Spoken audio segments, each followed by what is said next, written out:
محترم ناظرین، جوتے یا چپل پہن کر نماز جنازہ پڑھنا بہت سارے لوگوں کا سوال تھا کہ جوتے پہن کر یا جوتے پہ پیر رکھ کر نماز جنازہ پڑھنا کیسا ہے، اس کے بارے میں ہمیں بتائے۔ ناظرین، آئیے ہمارے چینل وائرل فتویٰ پہ آپ نئے ہیں تو ضرور شیئر کریں، سبسکرائب کریں اور ایک لائک تو ضرور بنتا ہے۔ ناظرین، جوتے یا چپل پہن کر نماز جنازہ پڑھنا۔ سوال: نماز جنازہ میں جوتا یا چپل کھولنے کا شرعی حکم کیا ہے؟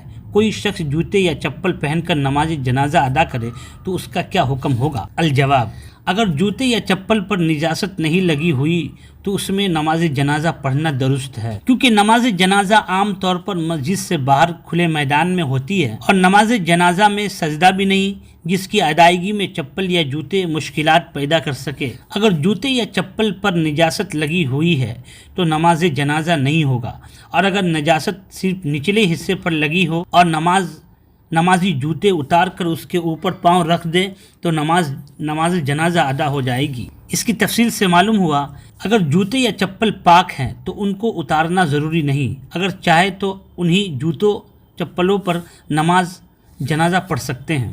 نمبر 2، اگر جوتوں چپلوں کا اوپری حصہ ناپاک ہے تو انہیں اتارنا ضروری ہے۔ نمبر 3، اگر صرف نچلا حصہ ناپاک ہے تو انہیں اتارنا ضروری ہے، اتار کر ان جوتوں چپلوں پر کھڑے ہو سکتے ہیں۔ تو ناظرین، دارالعلوم دیوبند اس سلسلے میں کیا کہتا ہے، ان کو بھی سماعت فرمائیں۔ جوتا چپل پہن کر یا انہیں اتار کر نماز جنازہ پڑھنے کی 3 صورتیں اور اس کا حکم۔ سوال: نماز جنازہ میں بعض لوگ چپل پہن کر اور بعض لوگ چپل پاؤں سے نکال کر ان چپلوں پر کھڑے ہوتے ہیں، حالانکہ ان چپلوں کا استعمال بیت الخلاء کے لیے بھی کرتے ہیں، تو کیا اس طرح نماز جنازہ پڑھنا درست ہے یا چپل بالکل اتار کر علیحدہ رکھنے کی ضرورت ہے؟ نوٹ: بعض لوگ اپنی بات کو درست کرنے کے لیے یہ بھی کہتے ہیں کہ جب تک چپل پاؤں میں ہے تو چپل اور پاؤں میں اتصال قوی ہے، اور اگر پاؤں نکال کر چپل پر رکھ لے تو اتصال ضعیف ہے۔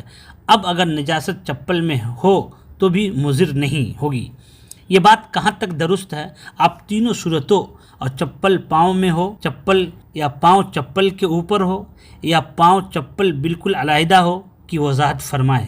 الجواب: نمبر 1، جوتا چپل پہن کر نماز جنازہ پڑھنے کی صورت میں پورا جوتا یا چپل اور جوتا چپل کی جگہ دونوں کا پاک ہونا ضروری ہے۔ اگر جوتے چپل کا کوئی بھی حصہ یا جوتا چپل کی جگہ ناپاک ہوئی اور اس کی ناپاکی بقدر مانے ہے تو نماز نہ ہوگی، لیکن جو جوتا چپل استنجا خانے کے لیے لے جاتے ہیں ان کا ناپاک ہونا ضروری نہیں، کیونکہ عام طور پر لوگ احتیاط کے ساتھ ہی آب دست لیتے ہیں اور ناپاک چھینٹیں جوتا چپل پر نہیں پڑتی، اور اگر جوتا چپل کا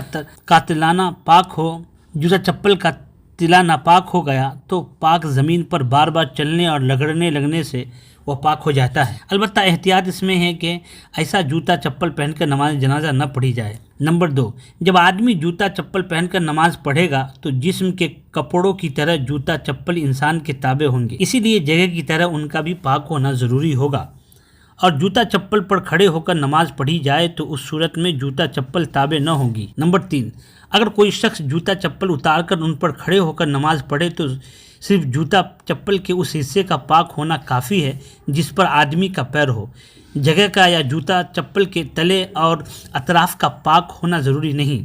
اگر جوتا چپل اتار کر زمین پر کھڑے ہو کر نماز پڑھی جائے تو صرف زمین کا پاک ہونا کافی ہے۔ تو ناظرین، آپ اچھی طرح سمجھ گئے، جوتا اگر پاک اور صاف، چپل پاک اور صاف ہے تو پہن کر بھی پڑھ سکتے ہیں۔ نچلا حصہ میں نجاست ہے تو اوپر رکھ کر بھی پڑھ سکتے ہیں، اوپری حصے میں نجاست ہے تو نکال کر پڑھیے، کوئی دقت نہیں ہے۔ آپ کو ضرور کامنٹ کریں اور بتائیں۔